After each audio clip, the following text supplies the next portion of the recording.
지금 우리는 십계명에 대해서 살펴보고 있습니다. 오늘 대할 소요리 문답 42문은 십계명의 대강령에 대한 겁니다.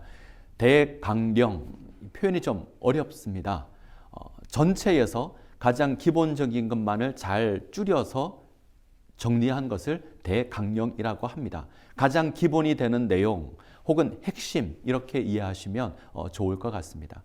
자, 먼저 소요리 문답 42문을 살펴보겠습니다. 십계명의 대강령은 무엇인가? 십계명의 대강령은 우리의 마음을 다하고 성품을 다하고 뜻을 다하고 힘을 다하여 주 우리 하나님을 사랑하고 또 이웃 사랑하기를 자기 몸과 같이 하라 하신 것이다. 예수님께서 사역하실 때 종교 지도자들이 예수님을 반대하여서 대적합니다. 이때 한 율법사가 예수님께 나와서 예수님을 시험하면서 질문을 하나 합니다. 예수님, 율법 중에서 가장 큰 계명이 무엇입니까? 율법 중에 어느 계명이 가장 큽니까? 이 물음에 예수님께서 답한 내용이 오늘 우리가 대하는 소요리 문답의 내용입니다. 자, 마태복음 22장 37절부터 보시면 예수께서 이르시되 내 마음을 다하고 목숨을 다하고 뜻을 다하여 주 너의 하나님을 사랑하라 하셨으니 이것이 크고 첫째 되는 계명이요 둘째도 그와 같으니 내 이웃을 내 자신같이 사랑하라 하셨으니 이 두 계명이 온 율법과 선지자의 강령이니라. 오늘 우리가 대하는 소요리 문답의 내용과 거의 동일합니다. 예수님께서는 십계명을 크게 두 가지로 구분하시죠. 하나는 하나님을 사랑하라라는 겁니다. 또 다른 하나는 내 이웃을 사랑하라라는 것입니다. 이 두 말씀을 기준으로 십계명을 구분할 수 있습니다. 자, 십계명은 말 그대로 10개의 계명입니다. 내용에 있어서 크게 두 가지로 구분이 되는데 1계명부터 4계명까지 하나님과의 관계에서 지켜야 될 계명을 이야기합니다. 5계명부터 10계명까지는 이웃과의 관계에서 지켜야 할 계명입니다.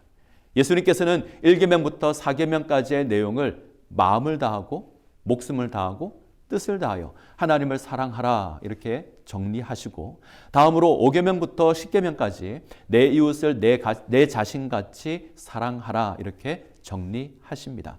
자, 좀 더 구체적으로 한번 살펴보죠. 먼저 하나님을 사랑하라는 계명은 1계명부터 4계명까지인데 자, 1계명 너는 나 외에는 다른 신을 내게 두지 말라.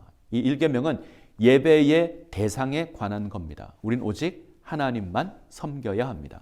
2계명 우상을 만들지 말고 절하며 섬기지 말라. 이것은 예배의 올바른 방법에 대해서 이야기를 합니다. 우리는 그 어떠한 형상을 만들어서 섬길 수 없습니다. 하나님을 섬길 때도 마찬가지입니다. 하나님은 영이시여서 어떤 형상이나 모양이 없습니다. 그래서 그것을 만들어서 섬기면 안 됩니다. 세 번째 3계명 너는 내 하나님 여호와의 이름을 망령되이 부르지 말라. 이것은 예배의 자세와 관계되어 있는데 우리는 하나님을 함부로 대할 수 없습니다. 두려워하는 마음으로 하나님을 섬겨야 합니다. 4계명 안식일을 기억하여 거룩하게 지키라. 예배 시간에 관한 거죠. 우리는 일주일에 하루를 구분하여서 하나님을 섬겨야 합니다. 이상의 내용을 정리한다면 하나님을 사랑하라라는 거죠. 이 사랑하다에 해당하는 이 원어가 두 가지 의미를 지니고 있는데 하나는 가까이 하다, 동행하다 이런 뜻이 있습니다. 또 다른 하나는 경배하다 이런 뜻이 있죠. 우리는 하나님을 가까이 하며 하나님을 경배하는 삶을 살아가야 합니다. 하나님을 사랑함에 있어서 지녀야 할 자세가 있습니다. 그것은 마음을 다하여 그리고 성품을 다하여 그리고 뜻을 다하여 그리고 힘을 다하여 하나님을 사랑하는 겁니다. 이 말은 우리의 전 인격으로 하나님을 사랑하라는 것입니다. 소요리 문답은 여기에 성품을 포함시켜 놓았습니다. 이 말은 우리의 모든 전 인격을 다하여서 하나님을 사랑하라 이런 의미가 될 겁니다. 자, 우리는 마음을 다하여 하나님을 사랑해야 합니다. 이때 마음은 심장을 의미하는 표현인데 마음이 분리되거나 나누이지 않고 온전한 모습으로 하나님을 섬겨야 한다 이런 말입니다. 성품을 다하여 이 말은 우리의 생명을 다하여 이런 뜻입니다. 뜻을 다하여 이 말은 우리의 생각이나 지각이 하나님을 향해 있어야 한다 이것을 의미하고요. 힘을 다하여 이 말은 우리가 가지고 있는 모든 것을 의미합니다. 우리가 가진 모든 것으로 하나님을 사랑해야 합니다. 자, 뒤에 등장하는 5계명부터 10계명까지의 내용은 이웃과의 관계를 의미합니다. 그 내용을 정리하면 이렇게 되죠.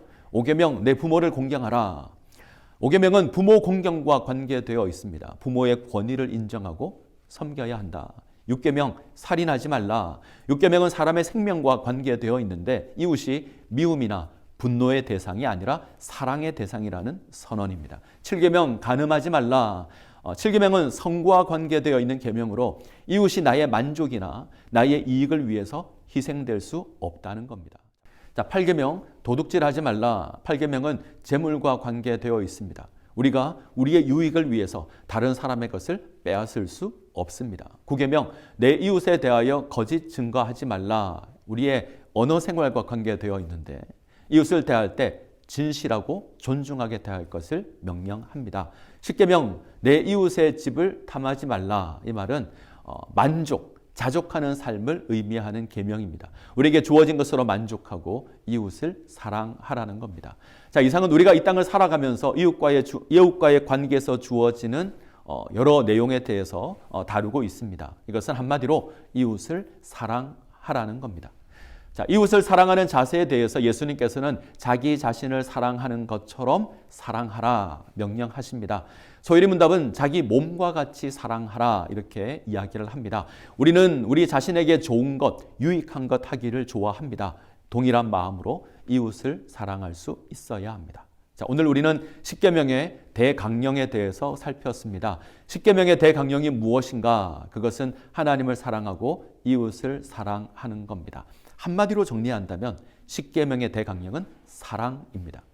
앞으로 우리는 십계명의 서론부터 시작해서 십계명의 내용을 하나씩 살펴보게 될 겁니다. 이 시간들을 통해서 하나님을 사랑하고 이웃을 사랑하라는 그 하나님의 뜻을 깨달아 온전한 주의 백성으로 세워지시기를 간절히 소원합니다. 소요리 문답 42문을 읽고 마치도록 하겠습니다. 십계명의 대강령은 무엇인가? 십계명의 대강령은 우리의 마음을 다하고 성품을 다하고 뜻을 다하고 힘을 다하여 주 우리 하나님을 사랑하고 또 이웃 사랑하기를 자기 몸과 같이 하라 하신 것이다. 기도하겠습니다.